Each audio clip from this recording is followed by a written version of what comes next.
Welcome back, Real Chip TV, Bird's Eye Breakdown, Week 5. I'm your host, Stephen Oman, alongside Brian Mahoney and Tom Aresco. He's why we're all here, founder of the Chip God blog. We're going to break down the Saints coming to town for a rematch. First time they're back since that playoff game that we lost, and that one was brutal. I thought we had that one. The game, if you recall, kind of we got off to a slow start, kind of came back a little bit. And the Saints won with that last-second field goal, which was sparked by the Darren Sproles run back. We just took the lead, and then they got the good run back and then the horse collar tackle. Right. I was at the game drunk and upset. We lost that game. Bradley Fletcher has an interception, and we lose a football game. That's all right. I'm just gonna leave it at that. It's gonna leave it at that. And then the last time, you remember the last time they played in the regular season? Yeah, that game with the Kevin Cobb thing that came. On my birthday, Kevin Cobb came in, and he was in there for a broken rib. McNabb had broken ribs with our home opener, and the Saints went on to win the Super Bowl that year. They were unbelievable. Their offense was sick that year, and last year, statistically, they were ranked number 1. So, and a lot of the time, it was in garbage time when they were down by so much because their defense couldn't stop anyone. So a lot of those yards that they got, but statistically they did get their yards last year with Drew Brees throwing a lot, but it's probably garbage time. But when you play the NFC South, the whole season's a garbage time. So moving on, keys to the game for the Birds. What do you think the Birds can do to win? What do you think? For the Eagles, I think that they're gonna take advantage with the front seven, not having Jimmy Graham out there on the field. So they're gonna get to maybe double team Brandon Cooks, maybe just mix and match with defense. I mean, you have the running game of C.J. Spiller, you have Mark Ingram. It's sometimes predictable, sometimes not. I mean, again, it's a two-headed monster, just like the Eagles. They can bring in a good rushing attack. But for the Eagles, obviously, that offense is really different. They're going to have growing pains this year.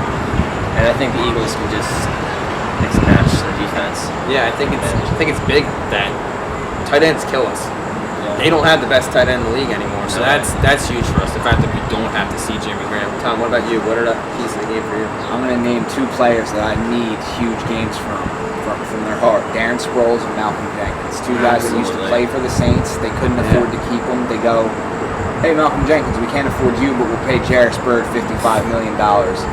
We paid Malcolm Jenkins like $17 million to come here. So, I mean, obviously Malcolm Jenkins, the better of the 2 safeties. Yeah. Clearly, Jairus Byrd has proven that he's nothing but a Nnamdi Asomugha name that had a good statistical year on a bad team, and he came in and had a big reputation, and he just couldn't fill it out. So, that's those 2 guys. I mean, they got to take advantage of their own. Yeah, I mean, you gotta think they're gonna want to get up for this game. So, what about the keys to the game for the Saints? What do they have to do to win? I'd say Drew Brees just has to be Drew Brees. He's got to make guys better. He's older now, but he's still a very good quarterback. Yeah. And if he doesn't see a lot of pressure, the Saints they focused on improving that line. Sean Payton's a very good coach. He's just like a Chip Kelly, where he's very new age. He has a different way of thinking, and he really did focus on building that offensive line. Andres Pete in the first round.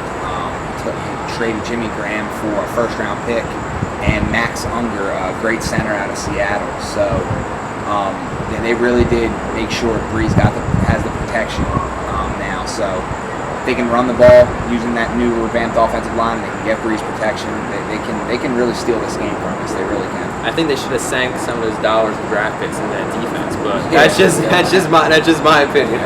Ryan, what about you? I think, like what Tom just said, I think they're going to try to keep the Eagles' offense off the field. They're going to keep pounding the ball, and that protection that they have is stellar because they want to ensure that Drew Brees is that cornerstone key.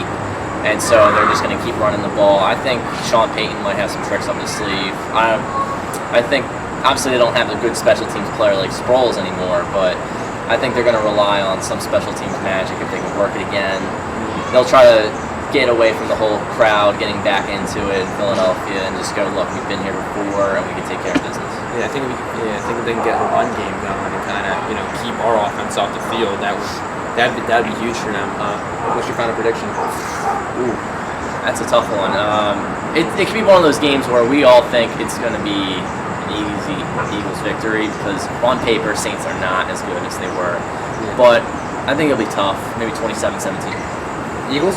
Eagles. Yeah. Eagles? We got the Eagles? Tom, what about you? I'm going to take the Eagles as well. I'm just hoping that it's not one of those weird trap games. Coming off a couple division games, you had Dallas in week 2 and you had Washington in week 4, and you're focused on winning those games, taking care of business there. But the NFC is important to take care of business in as well, especially against a team where, like a coach like Sean Payton, where you want to prove, we can beat these guys, we can beat it.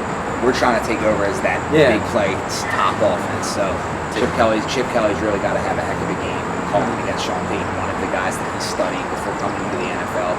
And I'm going to take the Eagles. I'm going to say 28-21. Okay. Yeah, I'm going to take the Eagles as well. I think they're going to go up 38-21, and I just see us forcing a couple turnovers, but I also see us just tracking on that offense. I mean, if we were at the Dome, I'd feel a little differently. I just feel that the Saints are just not, when they're not playing in a dome or their dome, like they're just not that team. Crowd noise in New Orleans really helps them. Yeah, for sure. I just feel like I feel like things don't click as well for them when they're outside the dome. But that's gonna wrap it up for Week 5 Bird's Eye Breakdown. Thanks for joining us.